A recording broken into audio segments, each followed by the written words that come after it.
we decided we would talk about what was meant by the 144,000 of Revelation 7.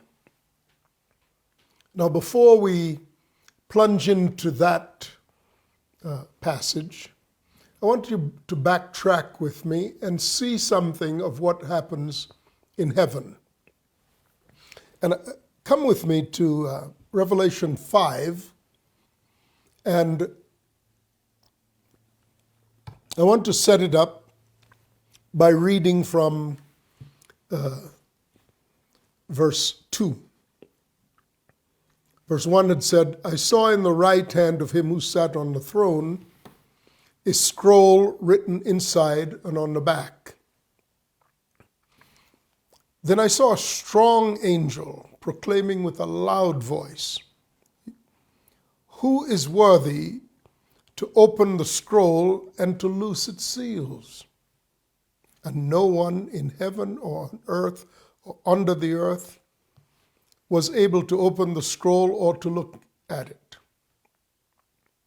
So I wept much, because no one was found worthy to open and read the scroll or to look at it.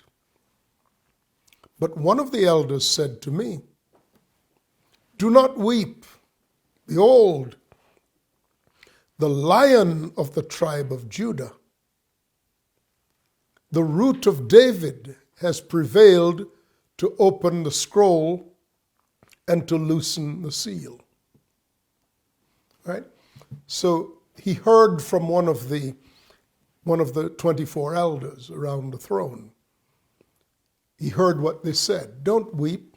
The Lion of the tribe of Judah has prevailed and is able to open the scroll, to take the scroll and to open the seals.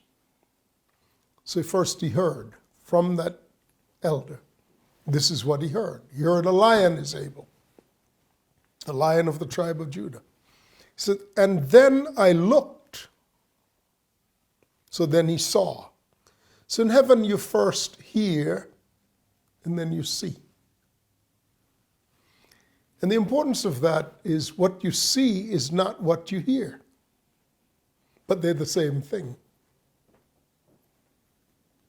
You must keep that principle in mind when we come to look at the 144,000, because you'll see the same device, that he hears and then he sees. And what he hears is one thing. What he sees, the manifestation of it, is completely different. But it's the same thing, because it's the symbol of the thing that you hear about. When you see the reality, it's what's described by the symbol. But the reality is always greater. But the thing about the symbol is it sets certain parameters, and it connects to many other things in the scriptures going forward. That's why things are not what they seem. You don't live by the five senses in heaven. You live by that which is revealed.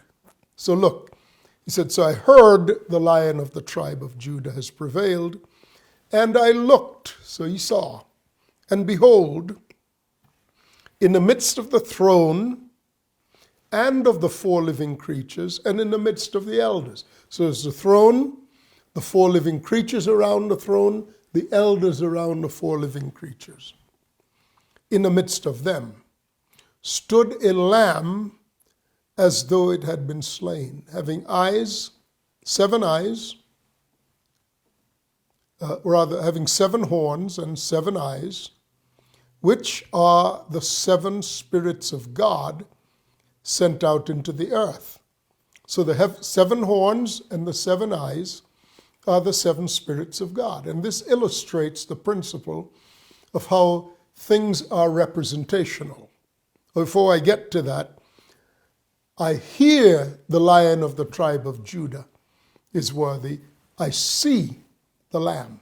The lion and the lamb are the same. Now, no one will dispute that. No one who understands the scriptures will dispute the lion and the lamb are the same. we don't really actually need an explanation as to why, if you say the lion, you mean the lamb. Although there are explanations. In the same way, things are symbolic. The lamb with 7 horns and 7 eyes, and these 7 horns, 7 eyes are the 7 spirits of God. Well, how is that so? Well, because, again, symbolic. When he talks about a lamb having horns, 7 of them, the power of any beast is projected through its horns. A horned beast projects its power through the horn. And eyes are the vision, the way the entity that has eyes sees.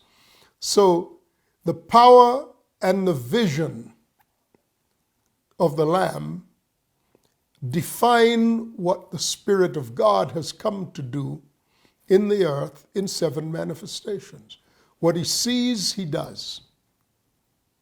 And he does what he sees. All right, now, enough of that has been said, so let's go to chapter 7 and again pick up where we left off. We had gotten to where we read all the way through, in the last reading, we read through verse 9. And just to refresh your memory, and I won't do the whole reading again, but the 4 angels were keeping back the 4 winds. They were told by a 5th angel who came up not to harm the earth or the sea or the trees until the number of those who had been sealed had been, until that work of sealing had been done. And he said, and I heard the number of those who were sealed. He didn't see them, he heard. Just like he heard the Lion of the tribe of Judah has overcome. He looks and he sees the Lamb, and the Lion and the Lamb are the same. Now he hears the number of those who have been sealed, and it's 144,000. And the great symbolism of that ought to be very obvious. 12 times 12 times 1,000. 12 times 12 is 144. 12 is the number of government. So 12 times 12 is a representation of a kingdom concept. And times 1,000, the word for 1,000, or the word 1,000, meal, used in the scriptures, the Latin term for 1,000, is a term that reflects the highest number to which the ancients could count. And then everything was a multiple of 1,000, like 1,000 times 10,000, 1,000 times 1,000, and 10,000 times 10,000. So the concept is that of a large multitude of people governmentally arranged. And they're referenced by the 12 tribes of Israel, beginning with the tribe of Judah. Why would you begin with the tribe of Judah? Judah is the 4th son of Jacob. Reuben is the first. Judah is the 4th. Why would you start with Judah? Because this is a picture not of ancient Israel, but of the house of God that's under the rule of the one whom Judah symbolizes. Now, who would that be? That's, of course, the Lion of the tribe of Judah. So all of this is about not only the disclosure of the Lion who is the Lamb, and again, we could talk about how the way the Lamb overcomes is the same way we are supposed to overcome. The Lion is the overcomer, but the manner of the overcoming of the Lion is in the sacrifice and the attitude of the Lamb in offering himself as a sacrifice, which is why we are told, present your bodies living sacrifices. That's why we are the sun doulos, the fellow servants or the fellow laborers, along with Christ. We overcome in him on account of how he has overcome. When we are patterned after him first and foremost, we're in him, and then our methodology and our way of life is like him, then we are the sun doulos, the fellow servants of the Lamb. So this is the principle that is at work here. So of the tribe of Judah, there was 12,000. Of the tribe of Reuben, 12,000. Of the tribe of Gad, and so on, all the way down through of the tribe of Joseph. There were sealed 12,000. And of the tribe of Benjamin, they were sealed 12,000. So I said to you at the end of the last broadcast, the key lies in referring to the tribe of Joseph, as opposed to the reference to Ephraim. Ephraim. You'll notice Ephraim is not mentioned in the list of these, but Ephraim and Joseph, by the way, is not mentioned in the tribes of Israel as recorded in Exodus, Numbers, the 2nd chapter, where the tribes of Israel are being brought out of Egyptian captivity. So let's go back to the book of Numbers and reference chapter 2. And if you read from verse 1 through verse 25, you will see certain things in that book, in that reading, that I want to call your attention to. This is how Israel was arranged to exit Egypt. All right? Before I get to that, let me finish the piece on I heard, and then I saw. So, as we said before, I heard, verse 4 of Revelation 7, I heard the number of those who were sealed. So he heard. So then you expect him to see. And after the reading of the 12 tribes, and like I said, Joseph was the key to deciphering this. Verse 9 says, after these things I looked, and behold. So he heard, and then what he looked and beheld was this: a great multitude which no one could number, of all nations, tribes, peoples, and tongues, standing before the throne and before the Lamb, clothed with white robes. By the way, that would have been from the 5th seal, where they were given a white robe, and the word robe there is the word stole, except that it doesn't mean a wrap around the shoulders that a woman might wear, but instead it means a full-length garment such as would be worn by royalty. Except that this wasn't purple, this was white.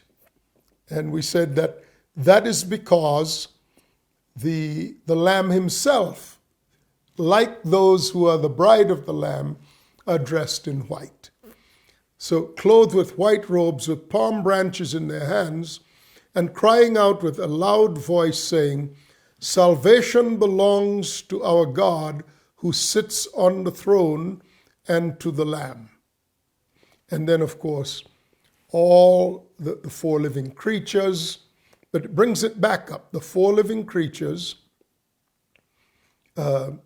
verse 11, all the angels stood around the throne and around the elders and the 4 living creatures, and fell on their faces before the throne and worshiped God, saying, blessings, amen, blessings and glory and wisdom Thanksgiving and honor and power and might be to our God forever and ever. Amen. And he said, then one of the elders, well, I'll come to that. So as he's speaking here, you'll notice this. Angels stood around the throne and around the elders. So outside the widest circle were the angels. Inside that circle were elders. Inside that circle are the four living creatures. And in the center of the throne is the Lamb. This is the reverse vision from early on in the 4th and 5th chapters of the book of Revelation. So it's from the outside looking in, so John's scenes change. And then he will, like I said, I'll come back and we'll address the question of who are those arrayed in the white robes. But before that, I want to tie together very tightly these two things, the 144,000 that he heard as the number of those who were sealed. When he looked, what he saw was this innumerable company drawn from all the peoples of the earth, and they are the same thing. Just like the lion is announced, and when you see the lamb. You hear the lion, you see the lamb. You hear the 144,000, you see the innumerable multitude, and they, like the lion and the lamb, are the same. So the 144,000 and the countless multitude are the same. The piece that, of course, will wrap it all up is the one that I said I'll talk about going forward. But I wanted to take the time now to show you the connection that interprets it in that fashion, as opposed to the folly of the Jehovah's Witnesses and other groups that say, these are only 144,000 people in heaven, and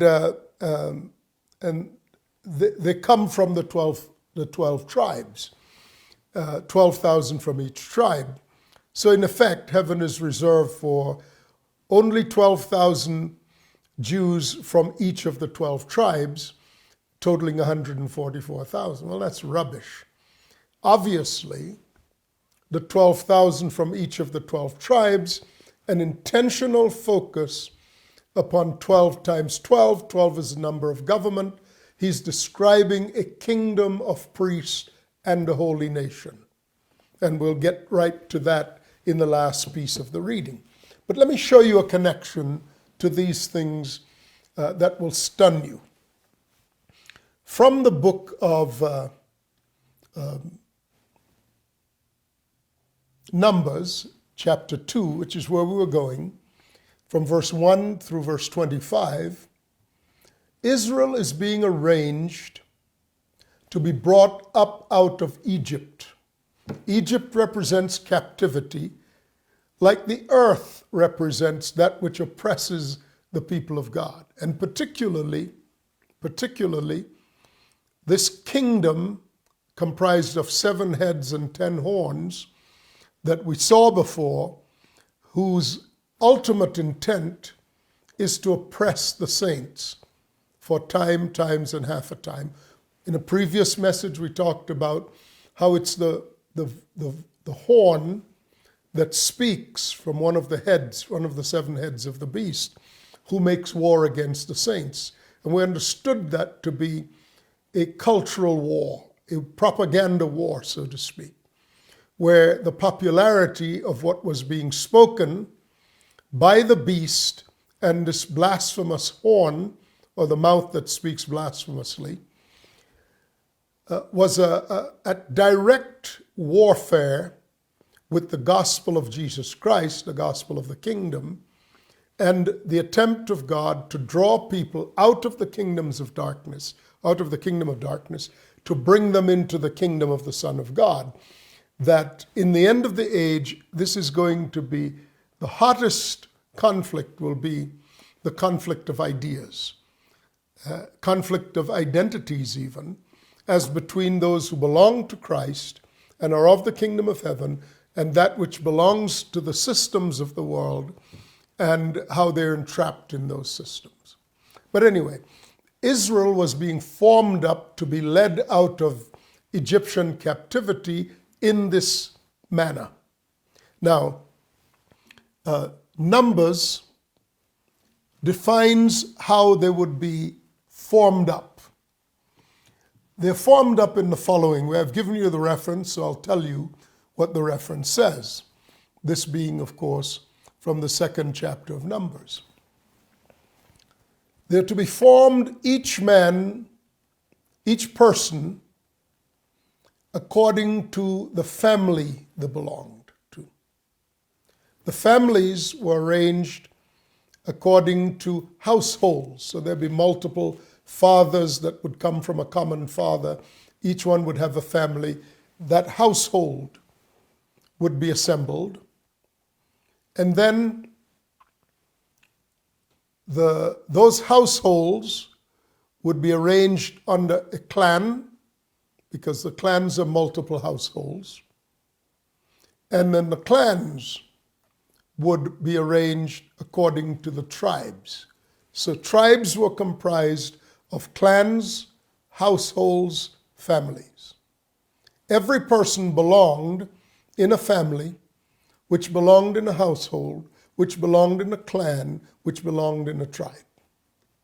Okay? So that was the first order of their arrangement, arranged by their families. And then there were divisions between the tribes. And there were divisions of 3 tribes each. So for a total of 12 tribes. So all the tribes in their arrangements would be grouped together. The first group was positioned to the east. And the first group of 3, with the furthest east, was Judah, Issachar, and Zebulun. And in fact, when they were numbered, and this is of course in the book of Numbers, when they were numbered, they were numbered together. So it was said that those who followed Judah, which would be inclusive of Issachar, Zebulun, Judah, Issachar, and Zebulun, that their fighting men equaled a certain number. So those 3 moved together as a unit, but they moved under Judah, furthest to the east. Similar arrangement was made to the south, and they were grouped together under Reuben. And that grouping was Simeon and Gad grouped with Reuben. Same arrangement. They were numbered together. Then Ephraim, not Joseph, Ephraim was focused on the west. And with Ephraim were Manasseh, his brother, and Benjamin. You'll recall that Ephraim and Manasseh were the 2 sons of Joseph. And Ephraim himself was the one whom Jacob, the father, upon whom he placed his right hand of blessing, even though he was the second of the 2 sons. And it offended Joseph rather, but Joseph said to Jacob, I've done what I've done. This is the order. So Ephraim is the true representative of Joseph. He receives the birthright that Jacob prophesied in Genesis 49 over. Ephraim receives that birthright that Jacob prophesied over Joseph. And finally, there is Dan, who is in the north, who is grouped with Asher and Naphtali, and the same arrangement. Now, here is the interesting thing. The banner of Judah, whose name means he shall be praised, was the standard of Judah was the standard of a lion. Reuben, which means it was from Rah-ben, which means to see a son. And he was the firstborn. That his standard was the standard of a man. Now you've been studying the four living creatures with me. What are we missing? We're missing the ox and the eagle. All of Israel is being arranged to move out of captivity in the form and under the standard of the four living creatures. You can't make this up. Because then, of course, Reuben is the face of the man. Ephraim, he's the double portion, the double fruit. And his is the standard of the ox. He represents the tribe of Joseph, the persistent one. And then Dan, the final one, he is positioned in the north, and he is the judge. His name is that of a judge, and he has the standard of the eagle. God arranges Israel to depart from the captivity of Egypt under the standard that depicts the four living creatures. Israel is a type and shadow. That's what I'm saying. The number of those who are sealed is 144,000 of each of these 12 tribes. That's a symbol. It refers to Israel as a symbol of the four living creatures who constitute this great multitude. Too many to be numbered. So when we go back to the final reading, then, this is what it says. Then one of the elders answered and saying to me, asking him a question, who are those who are arrayed in white robes, and where did they come from? And I said to him, sir, you know. So he said to me, these are the ones who come out of the great tribulation and washed their robes and made them white in the blood of the Lamb. They were waiting for the full number of their brethren to come in. And when they were finally all brought in and numbered, they were before the throne of God, and they serve him day and night in his temple. And he who sits on the throne will dwell among them, and they shall not hunger or any of that anymore. For the Lamb who is in the midst of the throne will shepherd them and lead them to the fountains of living water, and God will wipe away every tear from their eyes. The 144,000 are a representative number, just like Ephraim was the representation of Joseph. There was not a tribe of Joseph that was led out of Egypt, but Joseph, the double portion, the one given the greater fruiting, was represented in antiquity by Ephraim. When he's presented again, he's presented as himself, which is one of the 12 sons who actually has his own inheritance. So it's the reality versus the type and shadow, reality versus the representation. So the 12,000 times 12,000, that's the kingdom of God, because it's a reference to its government, the government of the kingdom of heaven.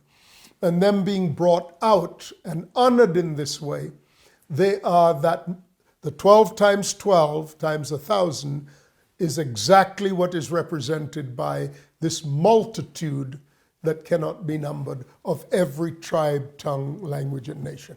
And God seals them ahead of the beginnings of the pouring out of the wrath of God upon the whole earth.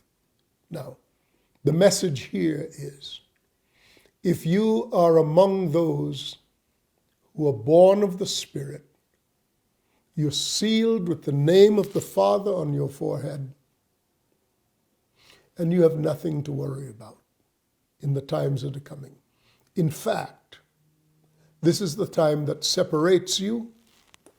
This is the time in which you are honored in the whole earth and in heaven itself. We'll continue these studies in the book of Revelation. I'm amazed at how God is pushing back the darkness and the obscurity and bringing forth to us in this season the hope that has been reserved from time immemorial for the sons of God. May all grace abound to you. I'm Sam Solon. We'll see you again soon. Bye-bye.